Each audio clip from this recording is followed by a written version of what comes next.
In Africa, we are told not to express our feeling, not to express how we feel. And I don't want to say suppress, but not to express. For example, you have a family member who come to visit when you are with your parent, for example. I'll just give an example. And then the family member is doing a little bit too much in the house. You're not supposed to talk. Your parent will say, no, this is your family, this is family member, you have to take it the way it is. If, for example, your parent, for example, your father or your mother is doing something,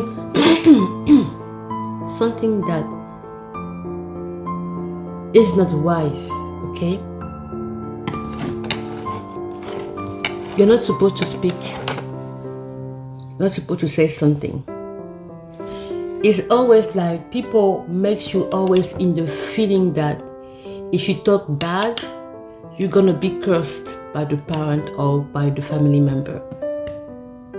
And that is not something good. We have to stop that behavior. Seriously, it's very, and then we were told not to speak our emotion, our feeling.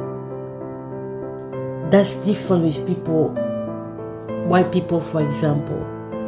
Because, yeah, I don't say that we have to do it in an excessive way, but at least children can kind of say how they feel sometimes. Or you, as an adult person, you can talk also. Then imagine what it means. It means that we have a problem of communicating. Yeah, because if you suppress your feeling, or if you oppress, you cut, you cannot tell how you feel. You cannot say how you feel. Because what? Because you are told that if you do that, you will offend someone else. But what about you who are hurt inside? You suppress your feeling, and that's the problem with the problem of communicating. That's why when there is situation to talk about, people avoid the conversation. And when you avoid conversation, it doesn't help, and it doesn't get any better, because the problem is here and everybody is avoiding the conversation. Nobody want to be honest to say, oh, this or that, I'm not happy about that. Most of the family has this problem.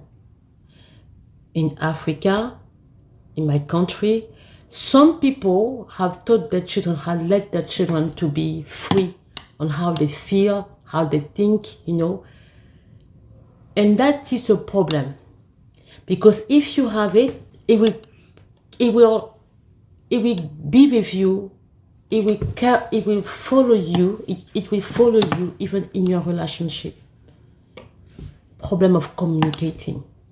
You don't communicate because you are taught that you have no right to say something, because since you are young, only adult people must say, and if you are young, you don't complain, you don't say anything.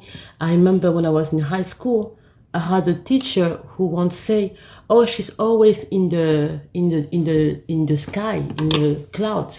Why? Because I was coming from my country, and it was too early for me to. I couldn't understand why I was there. I was really sad, and that really the word that he used really affected me, because I was sad. Instead of trying to know what is wrong with that student who seemed to be in the cloud, like he said, or distracted, like he said, because usually distraction, when a child is distracted in class, there are situations that happen in his home or in his mind. You don't just come and say, oh, she's distracted, she doesn't want to focus. No, take time to understand why the child is acting, the child is acting like that in the classroom. Maybe she has more issues. And as an educator or as a teacher, I mean, people are supposed to get close and try to understand what is the problem. You see that sometimes parents do not do everything. And that is the role of the teacher in school. When the parent have failed somewhere, you know, the teacher can do the other part that the parent couldn't do. You have teachers who have been there for the children, and so the situation was really serious. But in Africa, yeah, you have some educators, you have people, but sometimes because of this cultural aspect, it's very normal. You have to keep your feelings, your emotion for yourself. And then what does it mean? Imagine that you are married, a lack of communication. You don't know how to communicate with people. You avoid the problem. It's not going to help. So when the wife or when the husband, for example, the partner is sometimes upset about the situation, you have to, the other one try to avoid, doesn't want to communicate. It is wrong. Because how? Even if you have to argue, the table, talk, let's do it, you know. Let's talk. Let's get angry. And then it will pass. Don't keep it in your mind. Don't ask you to be dramatic or violent, but at least express. We African, Black African women, because I don't know about men, have this situation too in a different way, but because I'm a woman, I'm talking about women. We have to let it go, talk, okay? And I'm talking also to myself when I say that, because sometimes I am afraid to communicate, and I learn how to communicate often. And that when you go to Disneyland too, it's difficult because you don't communicate with your man or with your partner, because even there you have to communicate. What do you want? What you expect from the partner during the time of Disneyland? Okay, if you want to go to the other level, okay, you know, you have to be cautious here. Huh? We don't talk things anyhow, but you understand what I mean.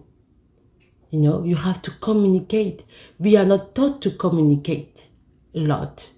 We are not taught to open, to show our feeling, our emotion really much. So imagine there, the person keep the emotion, even if that person enjoy the moment, she doesn't want to say anything like, yeah, people usually, I don't know about the millennial, okay, but the people who were born in my time, in my generation, I think most of us are like that. And it is important to let yourself express, you know, enjoying everything and being, you know, open and communicate. I like it, I don't like it, you know, stuff like that. There is no shame to talk about it, okay?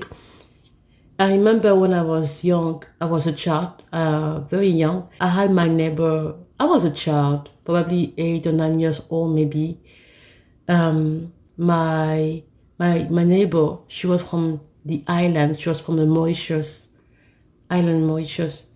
And her parents came to Gabon, so she was my neighbor. Her father was the one working, he had probably a contract in Gabon. So the mother was a stay-at-home mom.